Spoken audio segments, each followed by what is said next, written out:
Welcome back. Let's begin.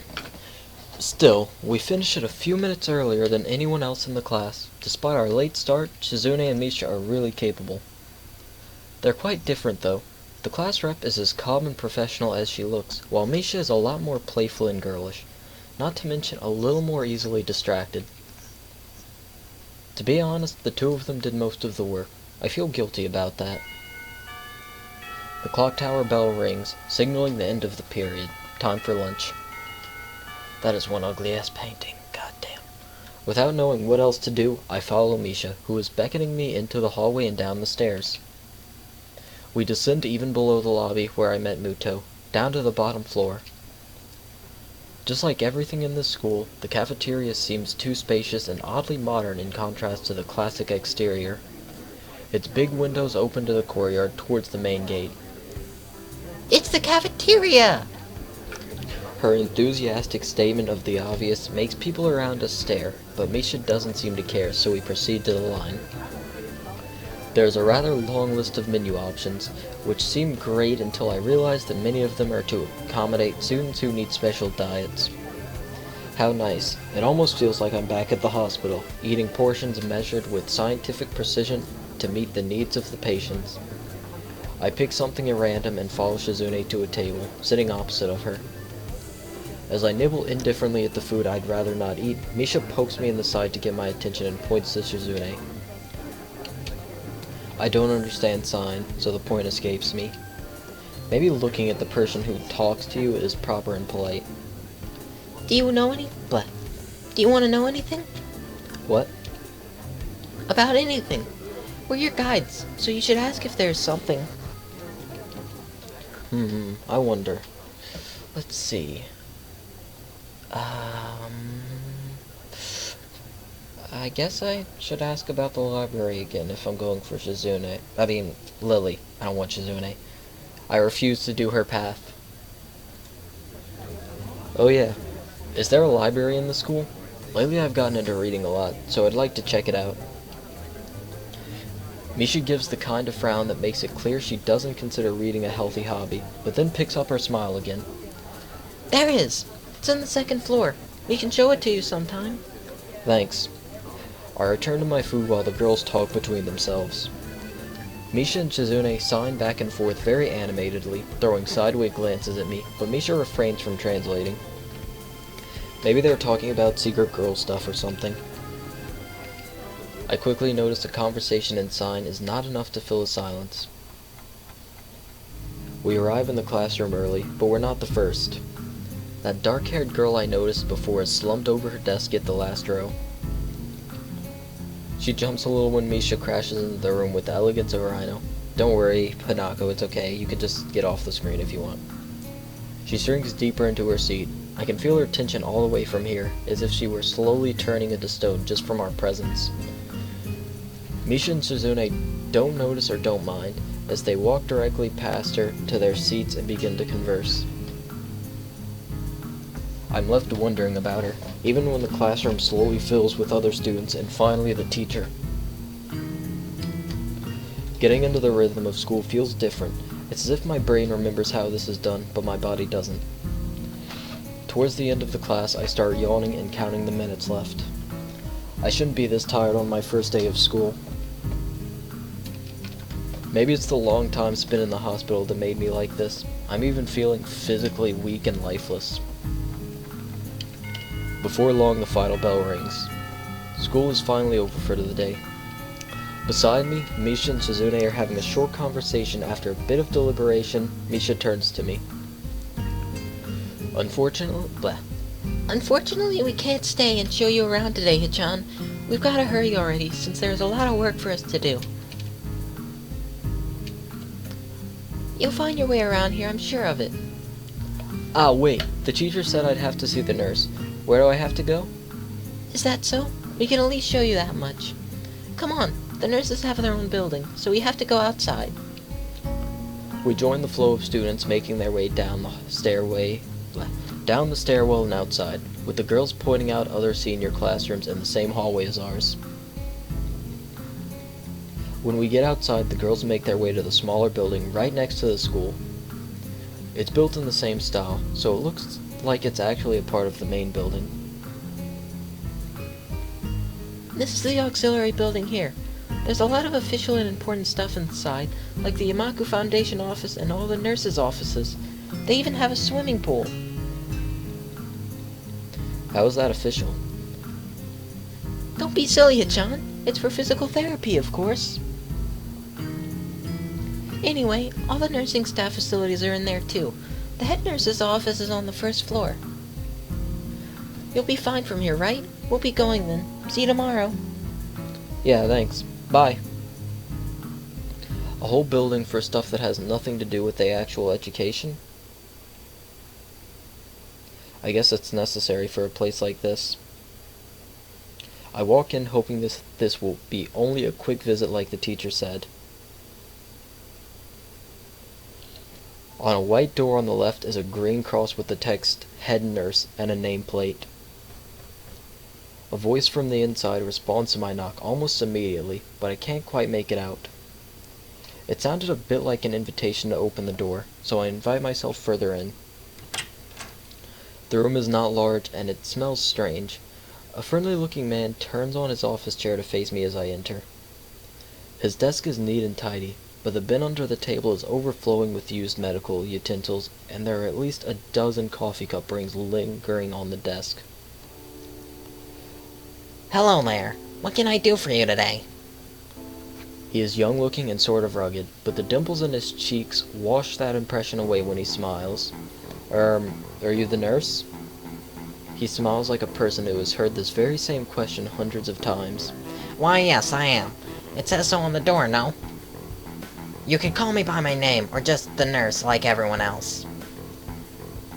Of course I shake off my confusion, realizing I probably should grab his extended hand.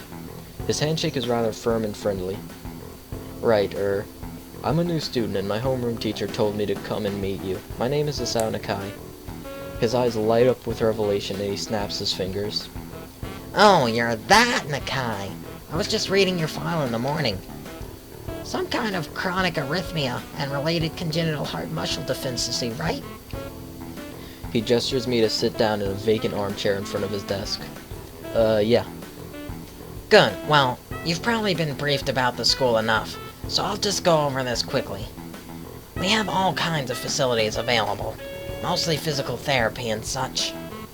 There's always someone from my staff around, even at night, so don't ever hesitate to call us if there's a problem. The famous 24-hour nursing staff. Imagine the head nurse in a superhero costume. Let's go with the colors red and white, because I think that's just the general colors of that stuff. White underwear and a red suit, with a glorious white cape. Wow, this is like a hospital. Well, not exactly. For instance, we don't do brain surgery here. His joke feels so out of place that I'm left thinking why he even said it. Yeah, just that it's really weird to have so many medical people at a school. You'll get used to it. I'm not so sure of that myself, but I don't let the nurse know it. Now, let me just find your file again. While he searches for something from his computer and shuffles stacks of papers around, I let my gaze wander around the room. It's the epitome of generic.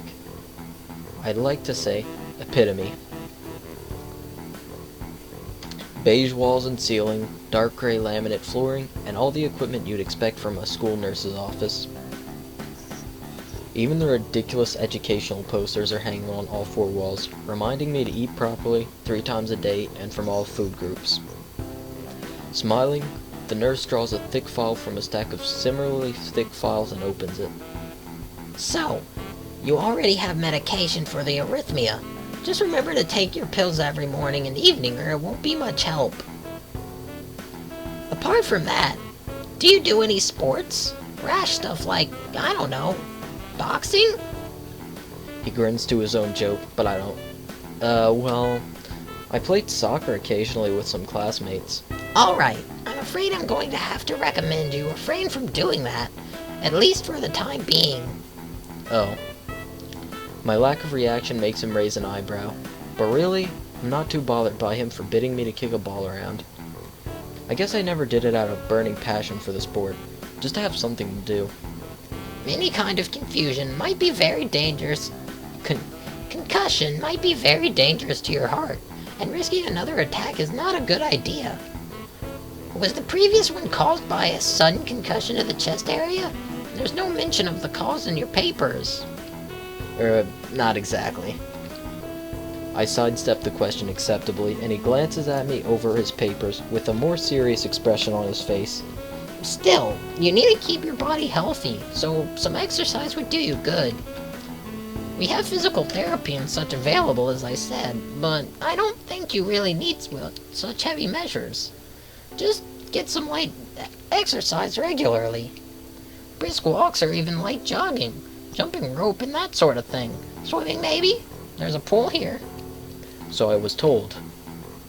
You were? Very good. At any rate, I'm sure you've been told this before.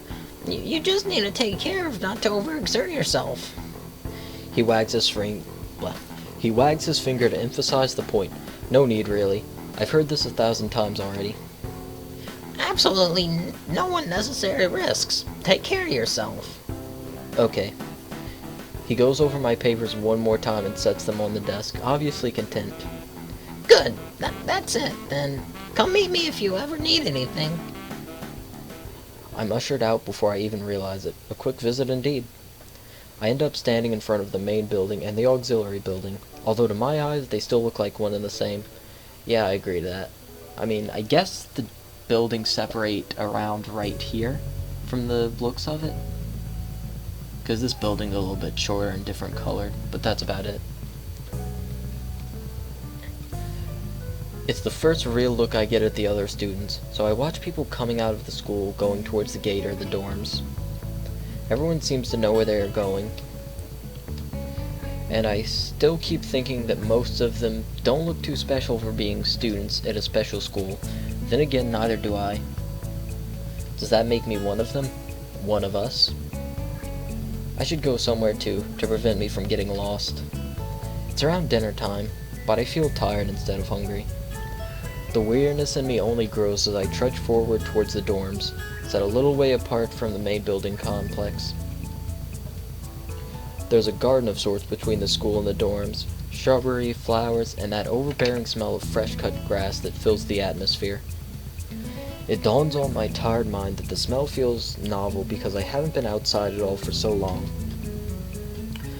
The dorm building is big and made of red brick. Like the others, it feels way too pompous for what it is, so I push forward, going inside. It takes more time than necessary to fish out the key I was given from my pocket. Room 119. Despite the ornate exterior, the inside of the dorm is fairly new, functional, and boring. Just like in the main building, the halls and doors are wide to accommodate wheelchairs.